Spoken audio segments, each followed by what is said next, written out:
예, 안녕하십니까. 김상주입니다. 세상을 절대 못 바꾸는 15분. 12번째 시즌의 마지막 강의, 10번째 강의입니다. 인생에 저항하지 않고 사는 법입니다. 이번 시즌은 정말 길게 진행되었습니다. 거의 6개월이나 돼서 이번 시즌을 마무리하게 되었습니다.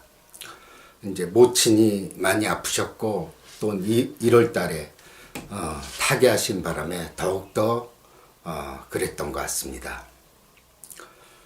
하지만 어느덧 12번째 시즌은 그래도 마지막 강의로 막을 내리게 되었습니다. 어떤 분은 또 이렇게 생각할 겁니다. 12번째 시즌을 그렇게 길게 하면서 지난번 강의 이후에 2주 만에 동영상을 올리는 것은 이번에 새로 나온 책 심리학으로 읽는 그리스 신화를 홍보하기 위한 게 아닌가 이렇게 생각할지 모릅니다. 많이 꼬인 분이죠. 참 그렇게 생각하신다면 저는 억울합니다. 가뜩이나 제가 동영상을 올리면서 악플에 시달리고 있는데 그런 생각까지 하신다면은 제가 너무 억울하지 않을까요? 이왕 악플 얘기가 나왔으니까 악플의 예를 들어드리겠습니다. 저는 악플에 대해서 대꾸를 하지 않습니다. 이게 논쟁을 자꾸 불러일으키게 되기 때문에 그렇기도 하고 제가 이렇게 동영상으로 일방적으로 얘기할 수 있는데 뭐하러 거기다가 또 제가 그 댓글에 댓글을 달아서 정신적인 소모를 또 겪을 필요가 뭐가 있겠습니까? 제가 유리한 위치에 있는데 말입니다. 이 악플의 예로는 선생님 젊어 보이십니다. 이런 말을 쓰는 분들이 간혹 있습니다. 아니 요즘 100세 시대에 50대 중반이면 인생 겨우 반 조금 넘게 살아온 겁니다. 그러니까 저 젊어요. 젊습니다. 젊은 사람한테 젊어 보인다 그러는 것은 욕이죠. 아니 그러면 제가 늙어 보인단 말입니까? 사실 예전에 우리 인간 수명이 50살도 안 됐습니다. 지금은 100세 시대예요. 그러니까 50살도 안 됐으면 지금 겨우 25살에 불과한 사람 보고 젊어 보인다 그러는 것은 그건 좀 실례되는 말이죠. 또한 간혹 아주 가끔 악플 올리는 게 제가 기분이 상하거든요. 자주 올리는 거는 제가 그런가 보다 하는데 선생님 참 잘생겼어요 하는 그런 악플도 있습니다. 실제로 저 잘생겼습니다. 그런 말을 저는 어린 시절부터 귀에 못이 박히게 들었습니다. 심지어 TV에 나오는 원빈이나 장동건보다 잘생겼다는 말을 듣기까지 했습니다. 그런데 문제는 한 사람에게만 그런 얘기를 들었기 때문에 좀 편향적일 수 있죠. 저희 어머님이 항상 제게 해주시던 말이었습니다.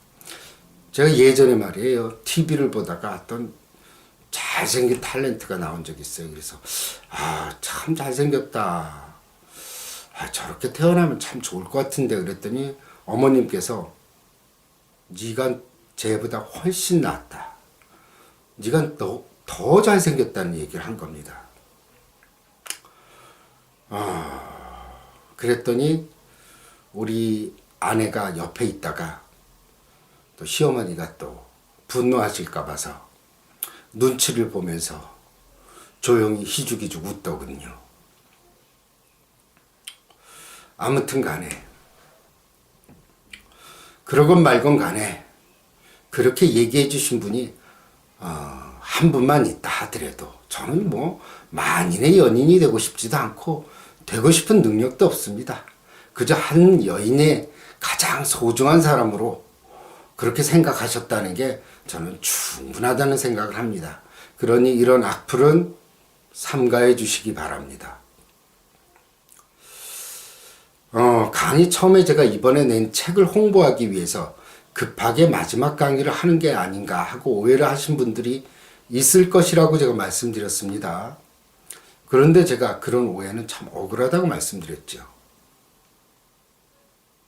그런데 말입니다. 그 얘기가 사실 맞습니다. 죄송합니다. 책 좀 팔아보려고 이번 강의를 좀 땡긴 것도 있습니다. 이 점 양해해 주시기 바랍니다.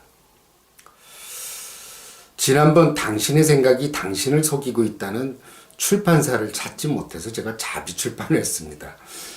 그래서 사실 책이 팔리는 것에 그렇게 신경이 많이 쓰이진 않았습니다. 물론 이왕 나온 책이니까 많은 분들이 읽어주시면 글쓴이의 입장에서는 정말 반가운 일입니다만은 책을 벌써 대여섯 권 내다 보니까 뭐 그렇게 대박 나는 게 쉬운 일도 아니고 대박 나본 적도 없고 또 예전에는 기대를 사실 많이 했었거든요. 다 저주받은 걸작으로 남다 보니까 그런가 보다 하고 그냥 내가 조금 손해 본가 보다 생각하면 되는데 제가 또 신세를 지고는 못 사는 성격인지라 이번에는 또 출판사에서 책을 내주다 보니까 가만히 생각해 보니까 이게 책이 웬만큼 팔려야지 그분이 손해를 안 보더라고요. 이 출판사에서 책이 굉장히 마진이 많을 거라고 생각하는데 실제는 그렇지 않아요. 한 정가의 10% 정도 마진이 발생합니다. 워낙 뭐 출판사들 간에 경쟁이 심하다 보니까 인터넷 서점에 들어갈 때 책값이 정가의 한 55%밖에 안 돼요. 그래야 한 권도 무료 배송을 할 수가 있는 겁니다. 자, 한 장 넘기겠습니다.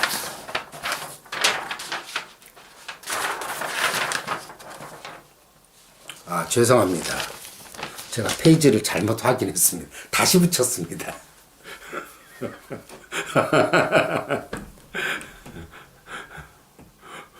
제가 커닝페이퍼를 순서를 잘못 붙였어요. 1, 2, 3으로 3장을 붙였어야 되는데 1, 3, 2로 붙였습니다. 이런 게 또 묘미 아니겠어요? 예.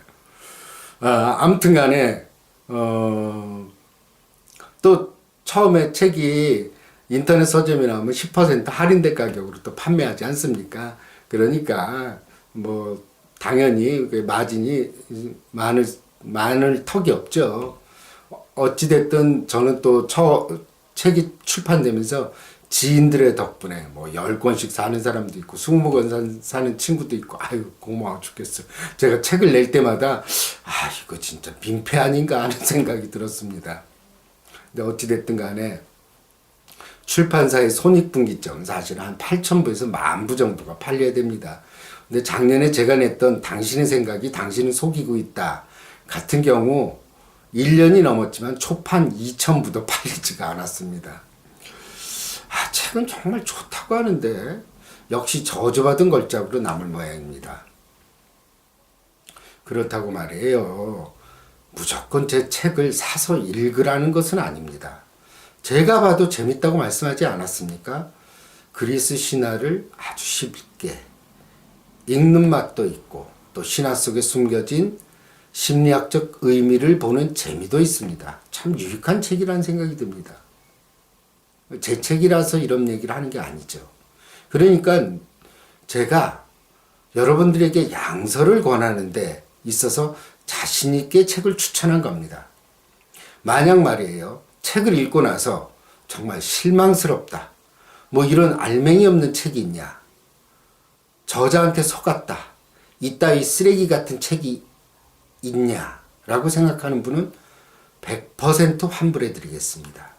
책에 김치 국물이 묻었던, 책에 낙서를 했건, 책이 찢어졌던 뭐 이런 거 상관없이 환불해 드리겠습니다. 물론 제가 환불을 해드릴 수는 없죠. 우리 출판사 사장님께 한번 부탁해 보겠습니다. 된다는 보장은 없지만 어찌 그래도 어찌 됐든 자 이제 본론으로 들어가겠습니다. 드디어 봄이 왔습니다. 겨울이 영원할 것 같더니 봄은 또 어김없이 찾아왔습니다. 뭐 당장 황사도 불고 아침 저녁으로 기온은 많이 떨어져서 일교차가 심해서 뭐 봄이 실감하기는 조금 이르긴 하지만 그래도 낮에 다녀보면은 이 봄바람을 느낄 수가 있습니다. 기분이 좋죠. 아, 이게 봄이야. 맞아. 이런 게 봄이구나 하고 느끼실 겁니다. 아, 예전 사람들은 얼마나 봄을 고대했을까요? 자, 진짜로 한 장 넘기겠습니다. 겨울에는 진짜 비축한 식량도 금방 바닥났을 거고 지금과 비교하면은 진짜 운막에 가까웠던 그런 집에서 살았으니 뭐 단열이 될 리가 없죠. 엄청 추웠겠죠. 또한 입은 옷 또한 뭐 말할 것도 없지 않겠습니까? 뭐 간신히 면으로 된 홑겹으로 된 그 겨울 옷들을 입고 또 신발은 또 어땠어요? 겨울에도 집신 아우 얼마나 발이 시려웠겠어요. 그 추운 겨울을 참 우리 인류가 해마다 이겨내고 이렇게 지금까지 생존해 왔습니다. 그런 끈질긴 생명력이 또 우리 인류가 가진 장점이기도 합니다. 그러다가 봄이 오니까 그래도 이렇게 좀 새싹이 돋고 먹을 것도 조금 생기지 않습니까? 일단 추위에서 벗어나는 것만으로도 얼마나 살맛이 났겠습니까? 제가 요즘 낮에 이렇게 봄이 돼서 가끔 낮에 걸을 때가 있는데 걷다 보면 걸으면서 떠오른 생각이 있습니다. 아, 우리가 힘든 것은 우리가 마음고생을 하는 것은 자연의 순리를 받아들이지 않는 것이 가장 큰 이유라는 생각이 들었습니다. 사실 어쩌면 우리가 마음이 편하게 하는데 종교도 필요 없을지 모릅니다. 그저 자연의 순리, 자연의 이법만 우리가 알고 있어도 우리는 지금보다 훨씬 마음 편하게 살 수가 있습니다. 나무는 추운 겨울이 와서 풍성하게 매달았던 나뭇잎을 떨구고 매서운 추위를 견뎌도 한마디 불평도 하지 않고 또 겨울을 이겨냅니다. 그리고 봄이 되면 어김없이 또 새싹을 내고 그 새싹은 커다란 나뭇잎으로 또 자라납니다. 그러다가 여름을 맞이하죠. 그 떼약볕이 얼마나 뜨겁습니까? 하지만 하루 종일 그 떼약볕 밑에 서 있지만 덥다고 불평 한마디 하지 않고 또 그 자리를 지켜냅니다. 가뭄이 오고 비가 계속 많이 와도 또 그 나무는 그 자리를 지켜냅니다. 묵묵히 자연의 법칙이 그러하니 그것에 순응하며 살아갈 뿐이죠. 하지만 우리는 조금만 더워서 죽겠다고 난리를 칩니다. 또 조금만 추워도 얼어 죽겠다고 또 아우성을 쳐대죠. 그래서 겨울이 빨리 가기만을 기다립니다. 그리고 겨울이 싫고 무더운 여름이 제발 빨리 또 갔으면 좋겠다고 또 생각하죠. 그런데 추운 겨울과 더운 여름 빼면 1년에 남는 게 3분의 2, 4분의 1뿐이 안 되는 거죠. 그러니까 1년에 3분의 2나 4분의 1은 불만족스러운 거고 그렇다 보면 평생 3분의 2나 4분의 1이 만족스럽지 않은 겁니다. 매서운 겨울은 그냥 겨울일 뿐이고 누구에게 해를 끼치려는 것도 없고 누구에게 피해를 주려는 것도 없습니다. 그저 그냥 겨울로 존재할 뿐이죠. 무더운 여름도 그저 존재할 뿐입니다. 하지만 문제는 우리의 생각이죠. 분명 자연의 법칙은 그 순리대로 흘러가는데 우리는 그것에 대해서 왈가왈부하고 불평을 늘어놓고 호불호를 내세워서 좋다 싫다라고 판단합니다. 그래서 우리는 힘든 거죠. 그저 추운 겨울은 추운 겨울대로, 더운 여름은 더운 여름대로 존재하는 것이 존재하는 것 그대로 받아들이면 되는데 말입니다. 우리가 문명이라는 이름으로 알파고도 만들고 인간의 지능을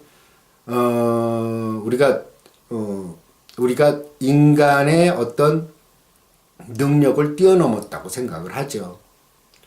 또 우리가 예전에는 상상도 못했던 문명을 이뤘다는 자부심을 가지고 있어서 세상 모든 만물을 좌지우지할 수 있다는 착각이 사실 우리를 불행하게 만드는 원인입니다. 우리가 과거에는 생각지 못했던 문화와 문명의 혜택을 잊고 있고 의료의 발달로 인해서 생명을 연장시킬 수는 있었지만 우리도 자연의 일부라는 사실을 우리는 잊곤 합니다.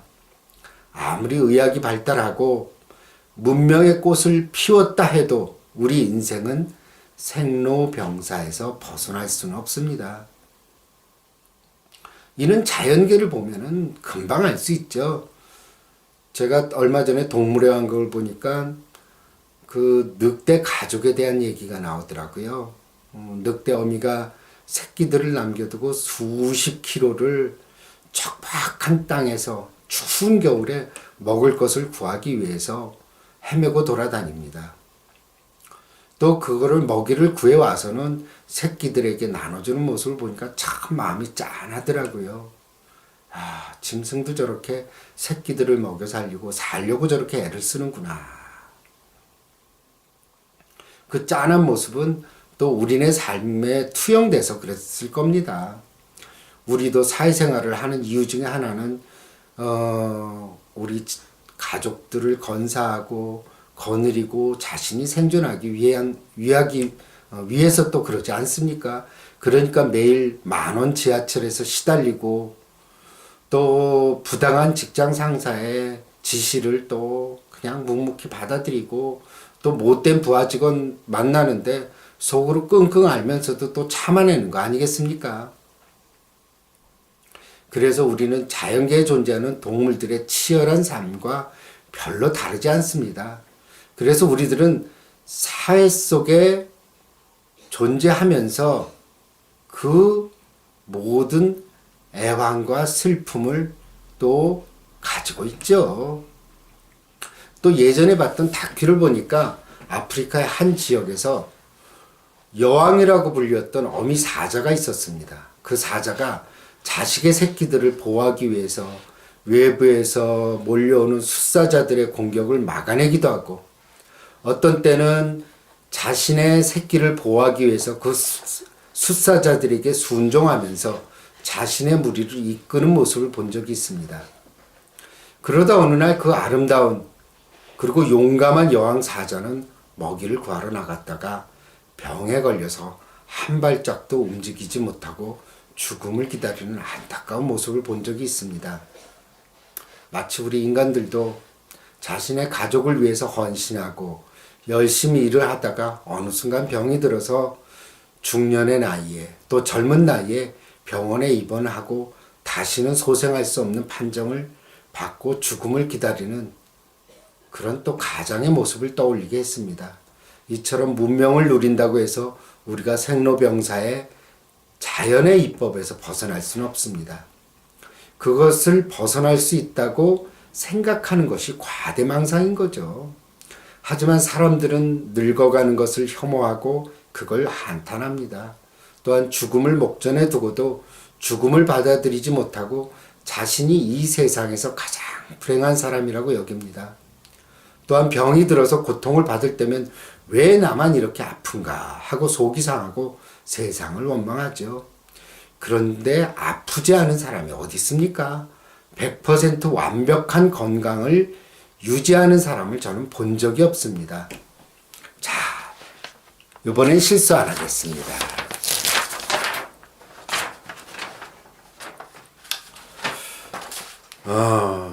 신체적으로 건강하다고 여겼던 사람도 우울증을 앓고 있는 경우도 있고 공황장애로 힘들어하는 분들도 있습니다. 또 자신의 건강을 자신했던 사람이 느닷없이 최장한 판정을 받고 2, 3개월간의 시한부 인생을 살기도 합니다. 제가 생로병사라는 거대한 인생과 자연의 흐름을 말씀드렸지만 그 생로병사 말고도 얼마나 소소하고 힘든 일들은 그 사이에 또 끼어드는지 모릅니다. 나만 잘한다고 되는 것이 우리네 인생이 아니죠. 남편이 일확천금을 노리고 돈을 탕진하거나 노름이나 도박에 미쳐서 집안을 거덜내겠거나 또 알코올 중독에 빠져서 아무런 일도 하지 않고 술에 취해서 가족들을 협박하고 폭행하기도 합니다. 또한 잘 자라던 아이가 학교를 가지 않겠다고 또 자퇴를 하는 바람에 하루 종일 컴퓨터 게임을 하는 걸 또 지켜봐야 하는 안타까운 일들도 있습니다. 그런데 어떡합니까? 인생이란 내가 어쩔 수 없는 것들로 이루어진 것들이 태반입니다. 우리는 어릴 때 자신의 인생을 스스로 개척하고 무엇이든 할 수 있다는 생각을 하면서 자랐습니다. 하지만 되지 않은 일도 있더란 말입니다. 또한 내가 선의로 했던 일들이 그것이 지어지는 대로 돌아가지 않고 또 안 좋은 결과로 또 되는 경우도 있습니다. 우리가 인생을 살아가는 데 있어서 인생이 지어지는 대로 돌아가는 대로 그저 일어나는 대로 지켜보는 습관이 그래서 중요한 겁니다. 나무가 추운 겨울을 추운 겨울대로 무더운 여름을 무더운 여름대로 그저 그 자리에서 버텨내고 받아들이듯이 인생이란 저항할수록 또 그것과 싸움을 걸수록 우리는 불필요한 싸움을 하게 되고 저항으로 힘을 다 써버리고 지쳐버리고 항상 마음은 번잡스럽고 자신의 신세를 한탄하거나 세상을 원망하게 됩니다. 나무는 오래 살지만 영원히 살 수는 없습니다. 나무가 오래될수록 나무 속은 점점 썩어 들어가고 점점 나무를 지탱할 힘은 없어지죠. 그래서 어느 날 비바람이 심하게 치던 날 나무는 쓰러져서 생명을 다하기도 하고 또 물을 제대로 흡수할 수가 없어서 죽게 됩니다. 그렇지만 그런 죽음도 또 나무는 받아들입니다. 나무는 자신의 몸이 자신의 것이 아니라는 걸 알고 있습니다. 나무는 원래 자연의 것이었고 그 나무는 썩어서 다시 자연으로 돌아간다는 것을 알고 있습니다. 하지만 인간만이 자신의 몸이 자신의 생각이 자신의 것이란 착각을 합니다. 인간의 몸도 자연의 것이고 언젠가는 다시 자연으로 돌아가게 됩니다. 그러니 그 죽음이 그렇게 두려울 것은 아니죠. 원래 있던 자연으로 돌아가는 과정이 있거든요.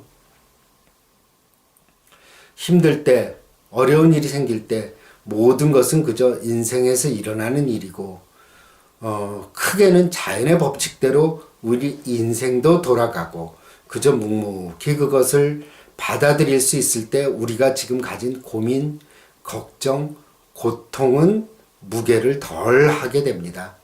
아무튼 우리는 지금 너무나 복잡한 세상을 살고 있고 그것이 내 삶의 모든 것이라는 착각을 합니다. 하지만 전체를 보고 크게 인생을 볼 수 있다면 우리의 삶의 무게는 조금 더 가벼워질 것입니다. 탤런트 김혜자 씨가 이런 말을 하더군요. 아프리카에 여러 번 가서 봉사활동을 하다 보니까 거기서 자신이 문명 속에서 느꼈던 걱정이나 고민은 정말 쓰레기에 불과했다고 그런 얘기를 하더라고요.